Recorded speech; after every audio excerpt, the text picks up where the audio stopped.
A broken and bullied boy once hid behind a mask to escape his pain. 15 years later, that boy has become the country's most dangerous maniac. You know what? I've been taking care of this kid for almost 20 years. A 10-year-old boy wearing a mask plays with a rat Come on, sweetie pie. while his parents have a nasty argument in the kitchen. I'm all broken up here, bitch. I can't work. Yeah, and whose fault is that? His father is disabled and unemployed, and his mother is the only one working. But that doesn't stop him from threatening to cheat on her.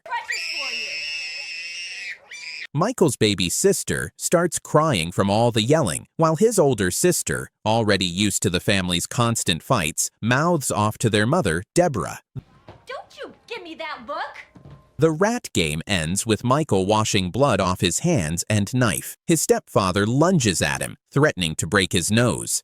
Take that damn thing off.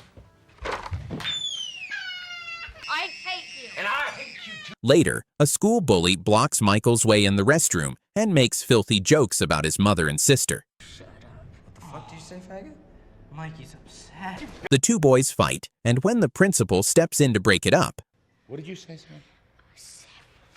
Michael tells him to screw off. Deborah is constantly being called to the school because of her troubled son. Again?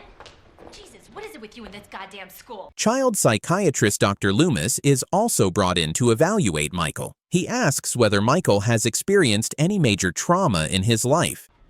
We found this. The real problem? A dead cat was found in Michael's backpack, along with several photos of other tortured animals. This was the first sign that the boy's mind wasn't healthy. Causing pain to smaller creatures. Michael ran away from school, taking his favorite clown mask with him. He began stalking the bully who had been tormenting him. You want it? When the boy walked through the woods, Michael attacked, beating him repeatedly with a large stick and slashing at his body. Please help. The bully begged for mercy, but the young psychopath didn't stop until he smashed the boy's head. His stepdad made fun of Michael for being obsessed with animals. You really torture and kill only worthless animals, boy. Despite everything, his exhausted mother still let him go trick-or-treating for Halloween. Have fun trick-or-treating, okay? His sister was supposed to take him, but she stayed behind with her sweaty boyfriend. That night, Deborah went to work at a strip club. Later, Michael came home, wide himself with candy, and beat up his drunk stepfather, who was too wasted to notice. Then Michael grabbed a huge kitchen knife and slit the man's throat. Next, he went after his sister's boyfriend, sneaking up behind him with a bat and smashing his head repeatedly until he stopped moving. Afterward, Michael went to his sister's room. There, he found the mask her dead boyfriend had brought and put it on. His sister was startled to see him. Michael! Answer me!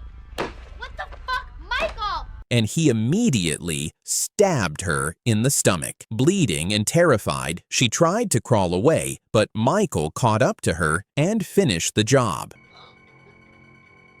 By the end of the night, only Michael and his baby sister Boo were still alive. He sat quietly on the porch, waiting for his mother to come home from work. Michael, what is going on? Answer me. When she arrived, the police had already surrounded the house, and reporters were describing the horrific massacre. 11 months later, Michael was committed to a psychiatric hospital. Dr. Samuel Loomis was assigned as his lead psychiatrist. If you have anything on your mind, feel free. Anything. Michael denied killing anyone and claimed he didn't remember what happened that Halloween night. So you remember nothing about the killing. His mother visited him once a week, and he befriended a kind janitor named Ismael. Hey, Mikey. How you doing? During his stay, Michael began making new masks, one after another. He only removed them when his mother came to visit. Hey, Mommy. Yeah. Is everyone at home okay? She'd force a smile and reply softly. Everything's okay at home. Michael hides behind his masks, literally and emotionally. His behavior becomes more erratic and violent over time.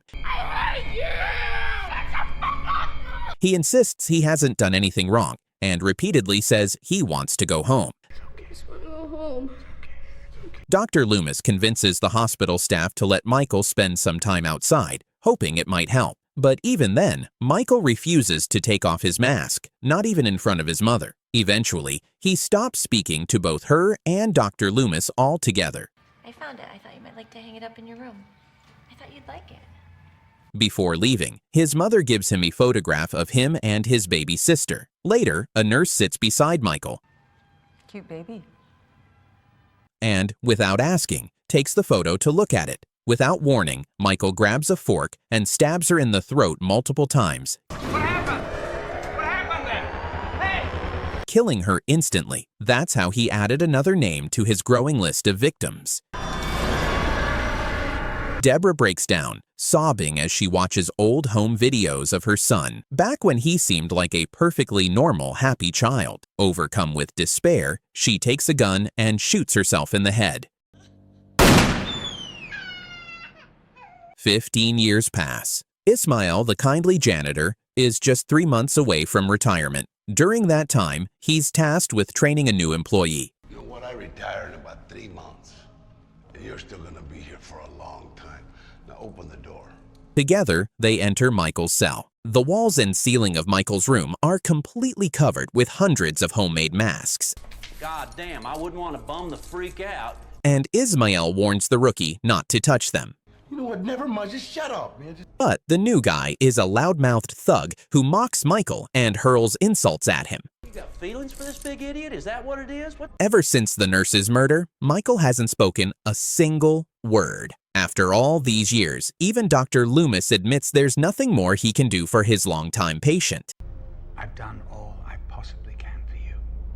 During their final meeting, Loomis says goodbye and walks away for good. Later, he begins giving university lectures about the terrifying monster trapped inside Michael Myers.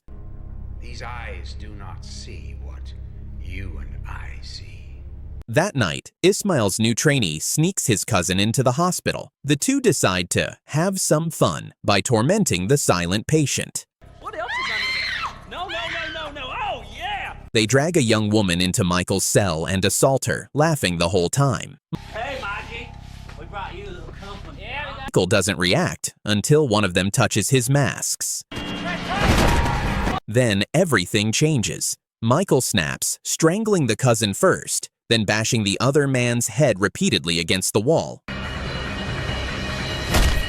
until both are dead. When Ismael arrives later, he's confused to find the checkpoint empty. Inside, he discovers the nurse lying dead under a table, along with several other corpses. Ismael has always treated Michael with kindness, believing there's still a trace of humanity in him. He pleads with Michael not to do anything stupid and to come with him quietly.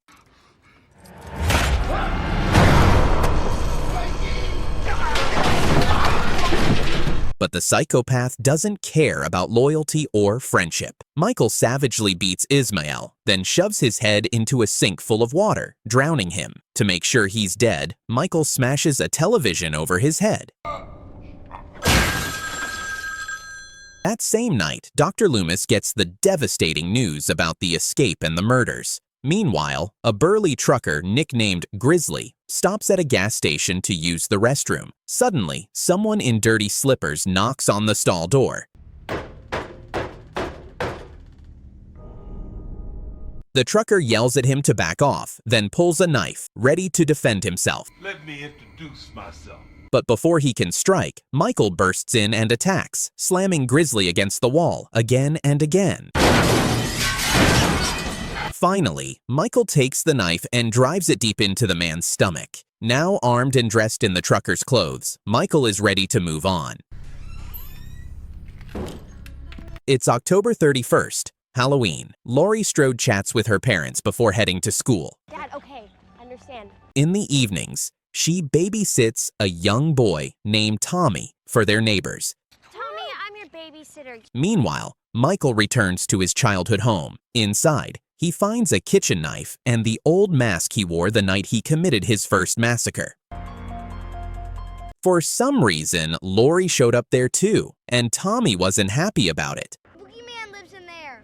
Don't even joke about it. I'm serious. The girl dropped some mail into the house just to scare the boy. At the library, the girls were planning how to spend their evening. Meanwhile, Michael stood in the middle of the street, staring at them. A moment later, he was gone. The director of the mental hospital was trying to help, but how could this happen with Myers? Dr. Loomis was certain Michael had gone back to his hometown. And I want you to tell them exactly where he's going. 3 girlfriends were walking home after school, laughing and having fun, until they spotted an ominous silhouette ahead. Hey, freak, you want some of the young stuff? You like that? Laurie's friends cursed at him, and the stranger disappeared. Annie's father was the sheriff. When Laurie was left alone, she felt uneasy. She suspected that strange man was still watching her. Meanwhile, her mother was busy decorating the yard for Halloween with a plastic skeleton. The maniac had now figured out where Laurie lived. The cemetery caretaker brought Dr. Loomis to Michael's mother's grave. Jesus Christ! Don't they think I have anything better to do with my time than clean up this shit? Where they discovered a crucified coyote. Someone had also stolen the tombstone. Laurie's friend Linda and her boyfriend planned to spend the night at the old Myers family house, where they often threw parties. Give me another beer. Linda demanded more beer, so Bobby went to the car to grab a few. On the way back, he pulled a sheet over his head to scare her. But Michael caught him, lifted him by the neck with one hand, and pinned him to the wall with a knife. Michael liked the idea of the sheet and went to Linda's house wearing it. Hey, Casper, the friendly asshole ghost. Hand me my beer. When she came to grab the beer, he strangled her. Meanwhile, Dr. Loomis stopped by a gun store and bought a .357 Magnum. Laurie's father warned her to be careful. Be careful tonight. I know. A lot of nutcases come out on Halloween. There were a lot of maniacs out on the streets that night. But as soon as Laurie left with Annie,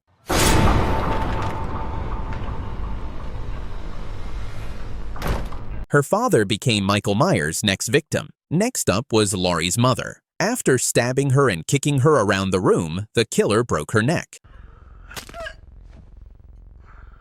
That night, Laurie was babysitting a neighbor's boy. Michael had gone to Annie's house, but hadn't yet attacked her or her younger sister, Lindsay. Dr. Loomis turned to the sheriff for help, but the sheriff didn't seem too concerned. So you're saying that one man picked it up and walked away with it? He suggested the worried doctor come to the station the next day. The sisters went to visit Tommy, and the maniac followed them. You think I'm not going to tell? Annie left her sister with her friend and went out with her boyfriend. The sheriff didn't believe Loomis, thinking he was just a fraud cashing in on the tragedy that happened 17 years ago. I read your book.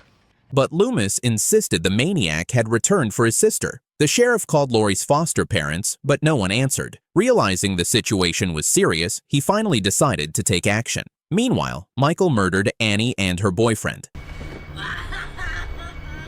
The sheriff remembered how, after Myers' mother took her own life, he had taken little Boo to another town. He dropped her off at a nearby clinic, where she was adopted. That seemed to be the end of the story. It was time to take Lindsay home, but when she got there, she found a wounded Annie and her boyfriend hanging. Laurie immediately called the police, and the sheriff quickly realized it was Michael Myers' work. My name's Laurie Strode. The maniac had started stalking his sister again. Terrified, Laurie ran back to Tommy's house and hid in the bathroom with the kids. 2 police officers arrived soon after and entered the house. At first, it seemed like the killer was gone, but suddenly, Michael ambushed them, stabbing the first officer to death. Even after taking several bullets, he managed to kill the second cop as well. Michael then grabbed Laurie and carried her away to his home. The sheriff later found his wounded daughter, while the frightened children came running to tell Dr. Loomis about the boogeyman. When Laurie regained consciousness, she found her friend Linda's body beside her. She begged the maniac not to kill her. Leave me alone. But instead of attacking, Michael tossed his knife aside and showed her an old photograph. Laurie said she didn't recognize the people in it. I just don't understand. Michael removed his mask and bowed his head. In that moment, Laurie seized the knife and drove it into her brother's chest. You motherfucker! Laurie managed to break down the door and escape, but her way out of the basement was blocked by a metal fence. By then, Michael had already regained consciousness. Laurie squeezed through the barrier at the very last moment. When she stepped into the yard, she limped forward, unaware of the empty swimming pool ahead of her, and fell right in. Luckily, she wasn't hurt. Michael calmly walked to the edge and started descending the steps to finish her off. Laurie had nowhere left to run. Just then, Dr. Loomis appeared and shouted for Michael to stop. Stop! Stop! Michael! When he didn't, Loomis fired 3 bullets into his back. Michael collapsed and the doctor rushed down to help Laurie out. It seemed like the nightmare was finally over. Loomis placed Laurie in a police car, but then the seemingly dead Michael smashed through the window and dragged his sister out once again. He carried her off while Loomis tried to intervene. The doctor told Michael to leave her alone, Please let her go.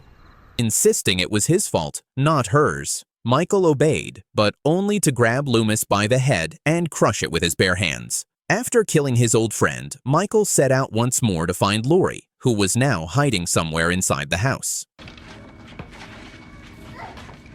Michael stalked through the rooms, listening carefully to every sound. He hadn't yet figured out where Laurie was hiding, but she had already made it to another part of the house. There, she spotted a gun lying near Loomis's body and picked it up. With his last bit of strength, the dying doctor grabbed Michael's leg, but Michael shook him off without even looking back. Laurie climbed into the attic, but from below, Michael began smashing through the ceiling with a stick. Eventually, as Laurie tried to crawl away, the ceiling gave in and she fell hard, her face hitting the floor. Michael lunged at her, and the two of them tumbled from the second floor. Laurie landed on top of him. In that final moment, as he reached up and grabbed her wrist, she aimed the gun at his head and pulled the trigger, shooting her brother point blank. And that's how the nightmare of Michael Myers ends. Or maybe not. If you liked this recap, hit like, subscribe, and turn on the bell for more chilling horror stories.